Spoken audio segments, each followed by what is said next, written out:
In an industry stuffed with marketing bullshit, empty promises, and shiny-suited liars, one woman's had enough.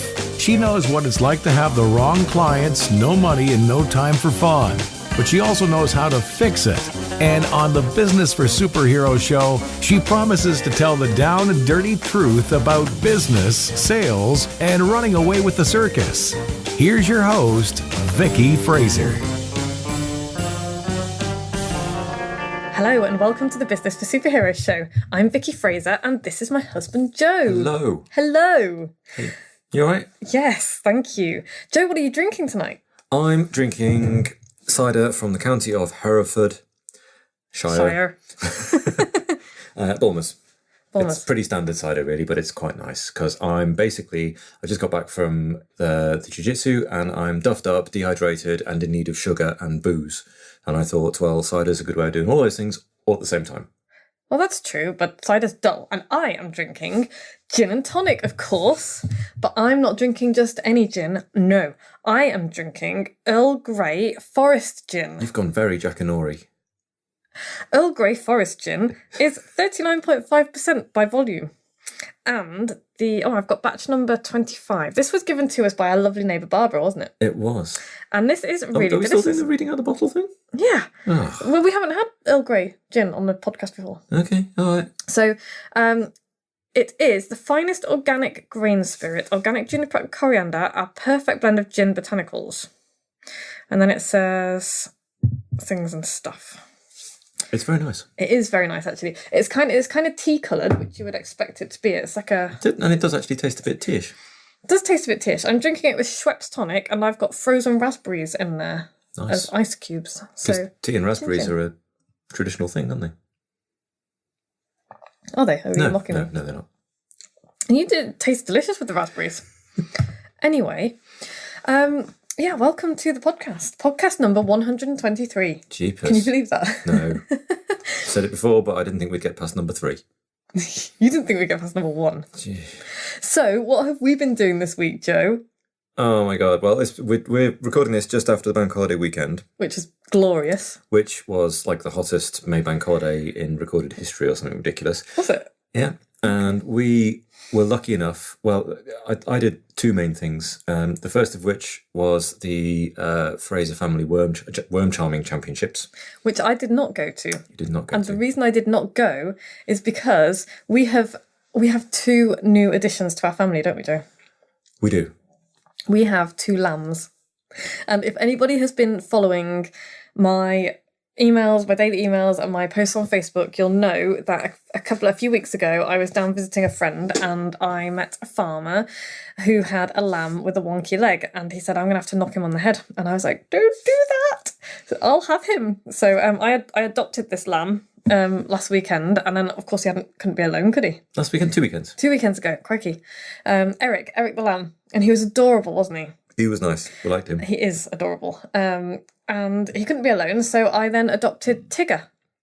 Who was an orphan from a local farm. An orphan from a local farm, so she'd been bottle fed. And now, when I took Eric to the vet to get his foot looked at, because I wanted to know how to splint it and straighten it out, they said, there's nothing you can do, have him put down.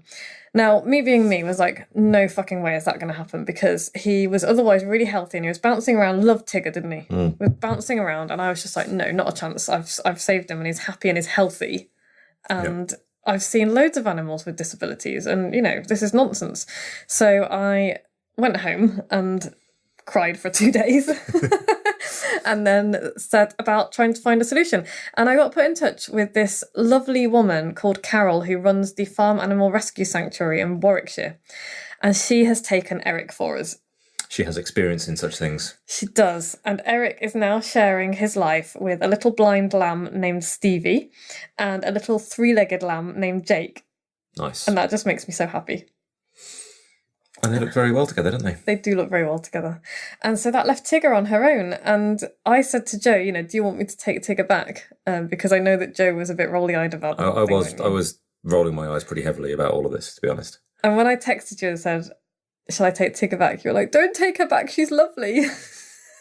So I had to find a new friend for Tigger because she can't be on a well, actually she's more like a dog than a sheep, and I think she would have been fine, but I think it's nicer to keep animals you together. can't sleep in a shed on your own, can you? No, you can't. So we now have a little black Ushant cross with Jacob lamb called Bronson.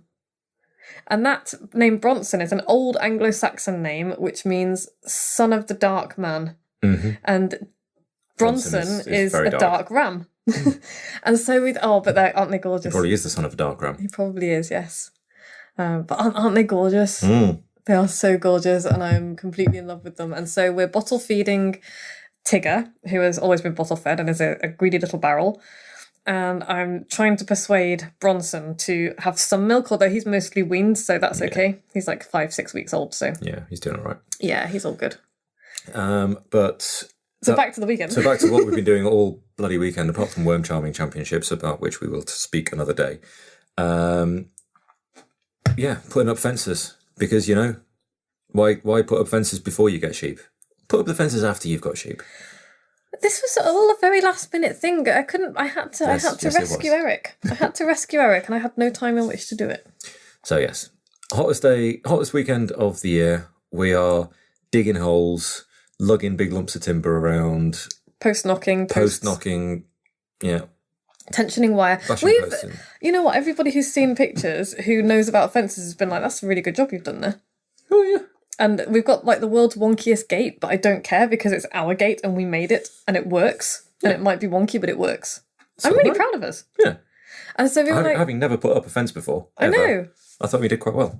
And that's just one of the really cool things about, randomly rescuing animals and doing crazy shit. You learn really useful stuff. Really quickly. Because if you didn't, then the sheep would be eating the neighbour's veg beds. Yeah. So guess what I've been doing this evening in a not at all smooth segue into what we're going to be talking about tonight.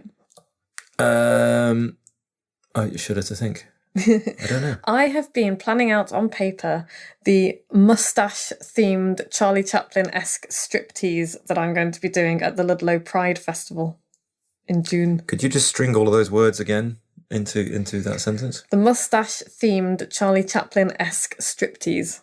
Okay, I thought that's what you said. So I am doing a burlesque performance at Ludlow Pride. I'm also doing a pole performance and a dance routine with a bunch of other people and possibly a trapeze routine if I can get my brain in order. But I am going to be I've got a package of 36 moustaches on the floor next to me. Right. And they're going to be stuck all over me, and I'm going to be doing this hilarious comedy burlesque striptease act. Hilarious comedy burlesque Charlie Chaplin striptease act with moustaches. Yes, it's going to be amazing. Sounds great. It's going to be great. You're going to film it and share it with everyone? No, it's not going to be family friendly. But anyone who's in Ludlow on June the 23rd might want to look up the Pure Studios group. Because we will be doing some really cool stuff. Cool. And there's going to be hoop performances. You realise all 2 of our listeners are going to go flooding into Ludlow over the weekend now. We have at least 7 listeners. I know. All 7 of them. Anyway, but that is a link to what we are talking about this week, and it follows on from what we were talking about a couple of weeks ago before the GDPR podcast.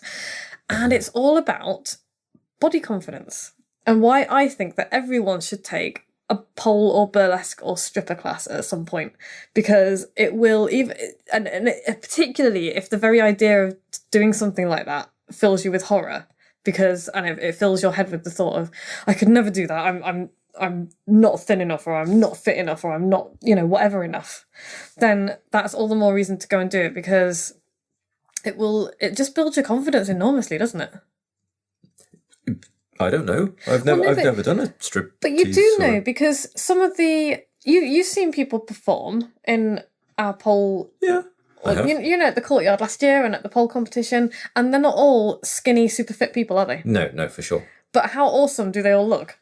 It is quite a thing to see. Because they Happy are people, all being brave, doing stuff. Exactly. And so this week we wanted to talk a little bit about body confidence and body language, and give you a few of my top body language tips. So this all follows on from episode 121? 121, yes. It follows on from episode 121. Well done, Joe. Yeah. Thank you. It's a good job you're here. Yeah, I know. Because basically you wrote far too many notes for episode 121. So this is the back half of 121. Yes. and it was the teaser for it. Ah. Like a strip tease. Okay. With balloons. With balloons and mustaches. So my top body language tips, and this is really important because we talked about this a lot a couple of weeks ago, but how you carry yourself will go a long way to how people perceive you and how they trust you and how they trust in how good you are at what you do. You could be amazing at what you do, but if you don't look confident, then people are not going to trust you. Yeah, people are not going to be willing to pay the money. Yeah. So here are a few. How many have we got? 1, 2, 3, 4, 5, 6, 7. Top tip, folks. Number your points. 8. 9. Just pause for a moment while Vicky counts how many things she's got. 10. 11, Oh 12. my God. Lots.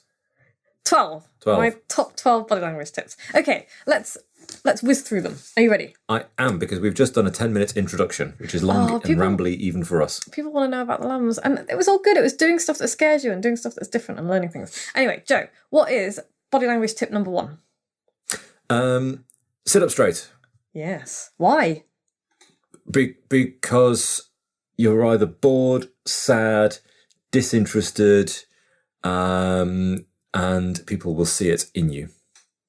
So if you If what? see the fact that you're bored and disinterested. If what? If you're slouching. Oh, okay. You didn't say the word slouching. Did I not say slouching? No. Sorry, if you're not sitting up straight, Yeah. you are looking like a slouchy person who is You're looking like disinterested. Kevin the teenager, basically. Yeah, it's a bit kind of hands in pockets and don't really care. So stand straight. You fill up more space. You look more confident. People will look to you for ideas and action. And slouching as well, it makes you take up less space, and it's a submissive posture, and it makes you look powerless. It says to people, it's like hunching, and it says, I don't want to be here. I don't feel like I should take up any more. I feel like I'm taking up too much space, even my tiny self. Does that make sense? Yeah. So sit up straight. Tip number 1. Okay. Lean in. Lean in. Tip number 2, lean in. When you lean in to listen to somebody, it makes them feel really important. It puts all the attention on them. So, Joe, tell me about yourself. Please don't get that close. And we'll come back to that later. So is it possible to sit up straight and lean in at the same time? Well, I think so, because you could kind of sit up straight and then just go, just lean in. This is very good visual, Yeah, radio this here. is working great for radio. So what I did then was I sat up straight, boobs out, shoulders back, Okay. and then I just lean just slightly towards Joe. Not in an uncomfortable way like I did a moment ago. I got right up nose to Kind of nose. uncomfortable. Well, yeah, but we're sitting very close anyway. Okay. But imagine we're sitting kind of, across the table. But you probably do it unconsciously to people. You know when you're really interested in someone and you're sitting across the table and they'll be talking and you'll be like, tell me more about that. And you kind of lean forward and put your hand on your chin on your hand and you're like properly giving them all of your attention and you're just moving that little bit closer. Okay. It's just a visual sign that you are really interested in what somebody's saying to you. And is looking interested. Would you recommend doing these things even if you're not interested, or would you recommend? Well, yeah. So, it kind of depends who you're talking to, but it also depends. Okay, so we'll come back to that in a moment because I think it's rude to not pay attention to people if you're having a conversation with them. Okay, so and I'll give you an example of that in a moment. So this is more about expressing your interest rather than pretending to be interested. Yes, and if you're talking to a client, then you should be interested in what they're saying. Yes, for sure. And if you're learning something from somebody who knows more about a subject than you, then again you should be interested in what they're saying if you want to learn about it. So it's not about it's not about pretending to be interested in what your great auntie Flo is saying. Mm-hmm. Although I think, to be honest, there's a kindness there to at least pretend you're interested in what she's saying, because otherwise you're kind of mean. So yeah, it's leaning in and putting the attention on the person that you are listening to. Okay, all right with that. So number 3, use gestures when you're talking. Okay, like we are now. Like we are now, yeah. We're both waving our arms wildly, frantically. Yeah. Lots of wrists. Lots of wrists and jazz hands. Yeah, it's always jazz hands on this podcast, Joe. But yeah, I mean, think about this. This is particularly if you're giving a presentation or a talk in public. How much more interesting is it to watch a presentation with a lively presenter who's moving around all the time and kind of gesticulating and all the rest of it? Sure. rather than somebody who's kind of just standing there, ramrod straight. I find as well, if you are moving about a bit and waving your arms a bit, it sort of has the effect of making your voice more expressive. Yes. So you don't do a sort of monotone. You don't end up with a monotonic drone. No.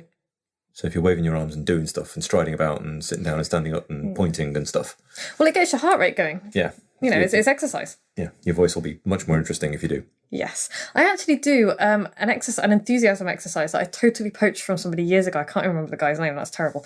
But he gets people doing an exercise in which he gradually tells them to be more and more crazy. And this is another reason, by the way, why... More enthusiasm. Yeah, but to the point where you... And like, when I get people to do it, the first time they do it, they're horribly embarrassed and they hate me for it. I can see it in their eyes. They hate me for it. But by the time they get to the third iteration, the third iteration of what I'm asking them to do, they totally get it. And they're... Hopping up and down and waving their arms all over the place. Yeah. And they... Yeah, it's a really interesting exercise. It's a really interesting exercise. And I do it with all of my people that I do training courses with because it's a good thing to do. So yeah, you'll look and sound more enthusiastic. Let your whole body talk, as RuPaul would say. But you should, because you get a lot of non-verbal information from what people are saying as well. Yes. From gestures and stuff like that. So, Joe, what's tip number 4? Okay, so if you laugh and smile and nod when you're listening to others, but try and do it in an appropriate manner. Don't just kind of do that salesman thing where you go, yeah, yes, Dave. Because they might be telling you that their pet died or something. Because that's just mental. Yeah, kind of psychopathic. So yeah, you got to do it appropriately for sure. But yeah, it makes it more interesting. It acknowledges that your attention is on that person. It acknowledges that you're listening to them. It gives them a bit of encouragement to continue. And it builds a rapport. It does. Was it one of those? Are we back at the hostage negotiation? That was in there somewhere, wasn't it? Yeah, but I don't think they told you to smile, laugh, and... No, maybe not smile, laugh, and nod, but noises that confirm that you're still there. Encourages. Yeah. Yeah. But yeah, I mean, business doesn't have to be serious all the time. No, it doesn't. Even serious business doesn't have to be serious all the time. So that helps. But the whole kind of and this links into the next point as well, which is about eye contact. But this is what I was going to say earlier, the whole being interested in somebody. I'm sure you will recognise this, and I'm sure everybody listening to this will recognise this. You know when you're talking to somebody who's not interested in you because they're constantly looking over your shoulder to see if somebody more interesting has entered the room. You know what I mean, right? And it's a horrible feeling, isn't it? Because it just makes me, it certainly makes me think, am I taking up your time? Is there somebody more important behind me, somebody more interesting behind me? And it's so rude. It's not only rude, it's also stupid because you don't know what connections the person that you're talking to might have and how they might be able to help you. And if you're only always taking the angle that how can I have business off this guy? Yeah, how can I turn this to my advantage? If that's all you're thinking all the time, and so you've constantly got half an eye on what's going on in the room. And networking events are fucking notorious for this. Not all of them, and not everybody at networking events, but I've been in so many networking events where the person that I'm talking to is constantly looking over my shoulder, glancing around the room, and I'm just like, I throw random words into conversations when people do that. Yeah, it's like your business card, pal, is going in the bin. Yeah, and it's just like, I'll actually put it down in front of them and be like, bye then, because it's just really, really rude. So that's what I'm saying. It's like, you can get out of a conversation and leave a conversation that you're not interested in politely. You don't have to be one eye around the room. But you're right, you don't know who the hell you're talking to. This person might be you could be looking for an accountant, and this person could be a salon owner for, I don't know, podiatry on parrots or something. Yeah. and you're just like, this person's got nothing for me. But they might be married to somebody, they might have relationships with people, they might have a massive fan base of hundreds of people who are doing all kinds of interesting things. The person in front of you, you don't know. So don't judge them too quickly, be interested. And related to that topic, I always judge people on how they treat waiting staff and service staff. That's another top tip. Look at how, if you're ever not sure whether or not to do business with somebody, go out for dinner or lunch with them and watch how they treat the waiting staff. Yeah. Because if they don't treat them like human beings, if they are like dismissive and click and, rude, then you don't want to do business with that person because that person is an asshole. It's true, because they're in a position of power and they're exploiting it and misusing the person. Yeah. And I will say that categorically, you know, people who treat waiting staff like crap are assholes. I don't care what your excuse is. It's like they're paid very little. They often have a really crap, well, a lot of them are paid very little. They often have a really crap job dealing with people like that. Yeah. And it's just rude. Yeah. Yeah. So anyway, okay. What's the next point, Joe? Where are we up to? Eye contact. So you've got to do a bit of a balancing act here, because if you stare intently at somebody, you might just frighten them off. Please don't do that. But you do need to make contact, because again, if you're looking everywhere but the person who's talking or you're talking to, then you're just that person. They're just signalling disinterest. It's not a good idea. But there's been research. Research. Yeah. Research suggests making eye contact between 60 and 70% of the time is ideal. So start your stopwatch. Oh, Jesus. Yeah. If you're having a 10-minute conversation with somebody, look at them for 6 minutes and then look somewhere else for the other 4. Can you imagine how weird that would be? That's a great way of doing it. But yeah, more than that can be kind of over-friendly or threatening. I'm actually not very good at making eye contact with people that I don't know very well. I find it quite difficult. And I'm sure that's something to do with confidence and, you know, my weird social awkwardness.